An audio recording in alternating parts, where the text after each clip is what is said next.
Yo, what's good, YouTube? It's your boy LaRon. Y'all already know I'm the owner of Cookie Confidant. Cookie Confidant is Houston's premier cookie retailer. Yo, we simply sell the best cookies in the world. I really want you guys to go check us out on the World Wide Web at cookieconfidant.com. Please hit us up on Instagram at Cookie Confidant. I really appreciate so many of you guys going to our website, placing your orders. Going to our website really helps us out with the search engine optimization. It helps us rank higher. It helps us rank higher on Google when people are searching for things in the area. So please don't think just because you're not gonna, that you're not buying something, that you're not helping out. So please hit us up at cookieconfidant at gmail.com. If you have any business related questions, hit us up on our website, cookieconfidant.com, and hit us up on Instagram at Cookie Confidant. Yo, I just wanted to come through and make this video because I feel like, being that I'm a 90s kid and 80s baby raised in the 90s. A lot of our publications like the Source magazine and the XXL magazine, a lot of those articles, we can't find those things online. So the title of this video is The Truth Behind Little Kim and Remy Ma's Friendship. Now, I just want to set the scene for everybody who, who's watching this. So, of course, you had the Foxy Brown, Little Kim come up before Remy Ma came in the game, right? So, they did their thing. That's when, things kind of changed for female rappers as far as like the whole sex shit and all that. So Remy came in, she kind of like, made it uncomfortable because she was spitting hard lyrics. Like she was different, to be honest with you. She was different from the Foxy and Kim. She was spitting hard. She was spitting metaphors. So it was, it was a little different. Now, Remy Ma, she always made it known in her interviews early on that, you could not compare her to Little Kim, or, she liked Foxy Brown, and it was like not Foxy when she rapped about clothes and niggas, Foxy when she spit on that hood hardship.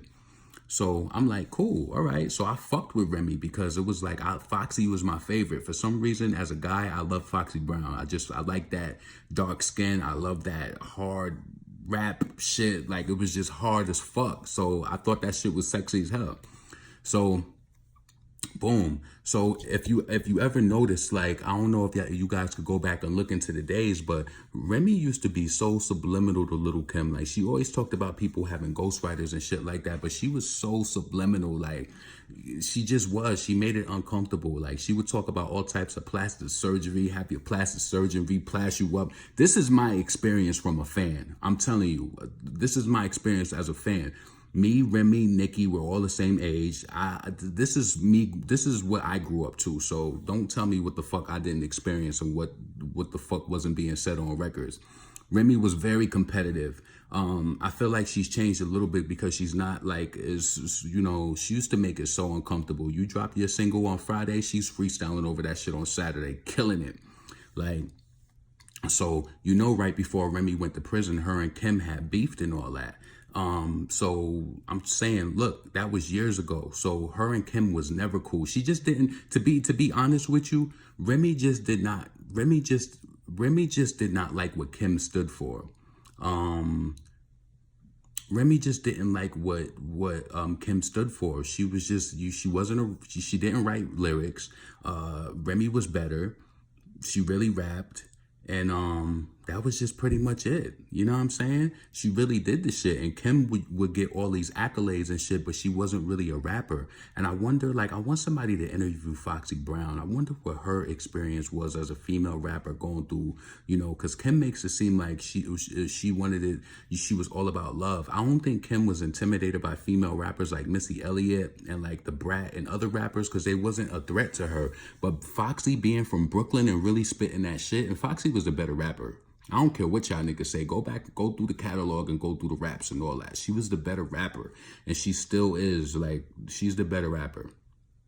So, yeah, they never fucked with each other. Before Remy went to prison, she dropped that When I See Her shit. She was on her ass hard.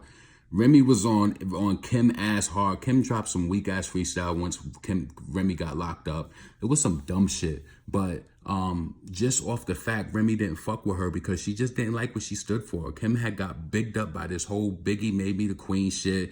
You can't even find the interviews on YouTube no more because I think Kim people must have pulled them or some shit. But you can't even find the interviews.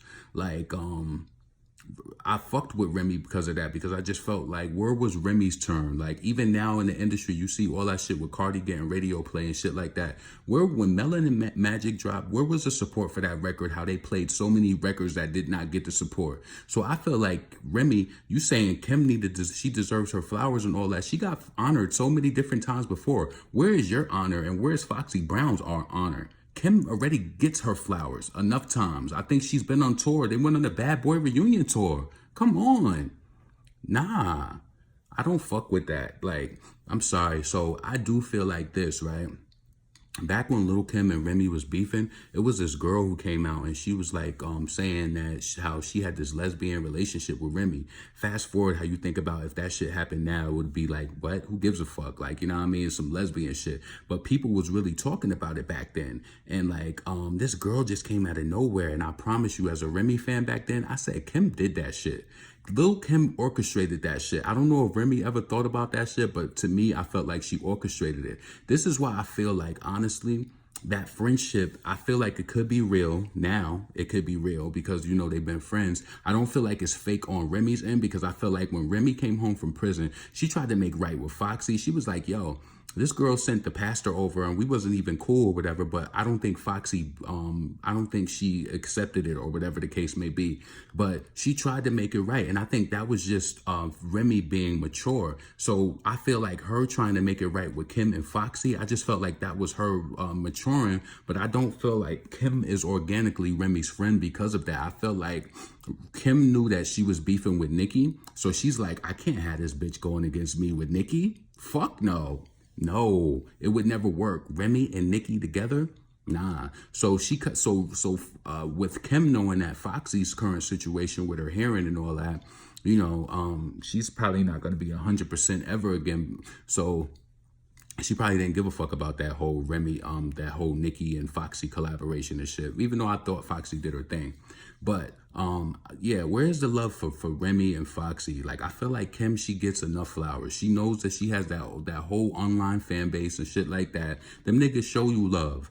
They show you love. And I felt like back in those days, you was not showing Remy Ma love like that. Now, all of a sudden, it's like, since you're a fallen star and you're not as high and not peaking high like you was, it's like now you're so, you so quick to jump on JT, or you want to jump on this, or you want to jump on this. But back in those days, the way that you make it seem like how, oh, they only wanted to be the only one, you was kind of like that. You was really like that. Like, you did not want Foxy Brown to be like, and the crazy shit is that, like, the whole shit about you possibly not even being from Brooklyn, like, that's crazy. Like, somebody has to stir these conversations, because I feel like with the years going on, we lose some of the original understanding and original viewpoints and just some of the history of female rap. Kim was not accessible back then. She did not fuck with people like that. She didn't. Kim did not fuck with it like that. Man, listen, if that was the case, why we don't have no feature or no nothing with Remy and Kim before then? Because Remy would have did it, because Remy was that hood chick. She fuck with anybody. But Kim, nah, I felt like she only aligned with Remy because she could not have Nicki and Remy going against her. That's just my feeling. I do feel like Lil' Kim had something to do with that girl coming out years ago saying that she fucked with Remy and that how they ate the box and all that shit. It was some stupid shit. You know what I'm saying? On that Vlad TV. I don't know if Remy ever thought that, but I do think that Lil' Kim has something to do with that. And I do think the friendship was forced on her end. That's just the point blank of it all. Remy, when she came out, she was all about ethics. She was like, you write, look at the Yeah video. If y'all go back and look at that, she had on the board, write your own rhymes, write your own rhymes, write your own rhymes. When she came out in her freestyles and the mixtapes, it was all about that. Like, you know what I'm saying? It sound like her, but it remind me of him. Like, she was making it so uncomfortable lyrically. So, yeah, that sums it up. So you can't tell me that when Remy came into the game in the early 2000s, you ain't fuck with this girl all these years and it takes you until after almost over a decade later to fuck with her? Come on, Remy been hot. She been dropping hot mixtapes and shit like that and doing shit like that. Now you want to be friends with her since you like, oh, I can't, you know, like, I can't have her and Nicki going at me. That was your opportunity at that fabulous shit. Come on, niggas is eyes open. Yo, so yeah, shout out to Remy Ma, though. She is one of my favorite female rappers from New York. Remy, Nicki, Foxy. That's the three. But yo, what's your opinion on that? Is any of y'all watching this could understand what I'm saying? Like, I feel like Lil' Kim and her fans, they always align with whoever is the op of Nicki Minaj. You know what I'm saying? They always do that shit.